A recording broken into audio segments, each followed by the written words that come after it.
I travel all over. I ask the questions. I learn about the trucks. I learn about the people. I hear the stories. Because everyone has one.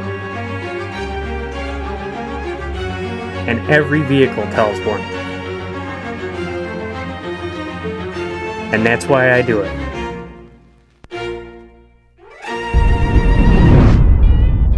What I remember about this interview was how happy he was just to be hanging around all of these trucks.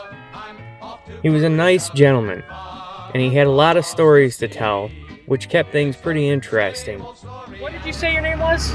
Stan Lyon. Stan Lyon? I'm Terry, by the way. Glad to meet you. Glad to meet you too. I don't hear good. That's all right. The government admitted I could have lost my hearing in Korea in artillery because I got blowed off a mountain once. Ended up down in the brush in the middle of the night, and I can still remember all my buddies are hollering, "Are you all right? All right?" But you don't know. You know you're hurt. Yeah. And anyway, I applied 5 years ago for hearing, and they said, some guy in the VA said, "Oh, you'll never get it." Well, I went over to Battle Creek to VA, and I was there all day testing me, and they sent me benefits. Goes to the bank every. Good, and they should. They should. Yeah, I was so happy. It kind of helped my retirement. Yeah. I mean, you guys earned it. Above everybody else, you guys earned it. It was rough over there. It rained in, I think it was either June or April, 30-some inches of rain, they said. Inches, come down. Oh, yeah. And I remember our foxhole take a ration can, dig a hole in the low part so you could bail the water out so you didn't have to stand. This is, I see a 1922 white. I must admit, I'm a very big enthusiast of anything with a motor, but I don't know too much about these whites. I have seen them before, but is there any way you could give us just kind of a rundown on it? Yeah, White was owned part of the White Sewing Machine Company, Cleveland, Ohio. That's where they were made. And in the 40s and 50s, they were a lot nicer truck than this new one. But they was a big producer of semis to pull freight and stuff. And they was a good engine. They built their own engines. They called it the White Mustang. It was a chrome moly block. And if you rebuild them and you had a boring machine, you couldn't cut them like you would a regular block.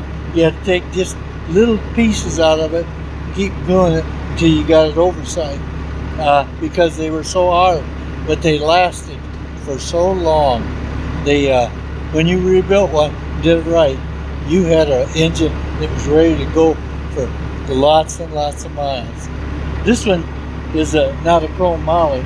They didn't have that back in 22. But this engine is 327 cubic inches, 4-cylinder, and you cranked it, but there was an option for a starter. So I rebuilt this engine, and I put a electric starter on it. I had to make an adapter and put a ring gear on it. But it came, the starter on there is a 12-volt off a John Deere combine. That's what and it made an adapter, hooked it up. It takes right off when you hit the starter. And White made all their own components for these. Transmission, differential, and this is a model W40, and that is a single wheel. They made a 45 with dual wheels. And the 40, I had a guy tell me at Des Moines, Iowa truck show, he said, "I have never seen a 40. He was from British Columbia, and he had 2 45s. And he was under this truck and over it and everything else. He couldn't believe it. He seen a 40. The rear end is a white, but the hubs out there say west on them and stuff. I had all part, put new brakes on it, put new tires on it. The clutch was good, and so I was lucky there.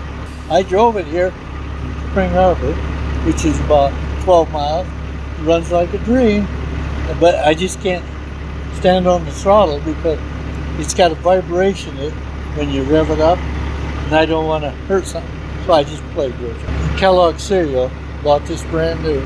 They sold it to a guy who retired in oiled roads, and then my uncle bought it and made this, made a farm tractor out of it. And then I used to farm with this for him.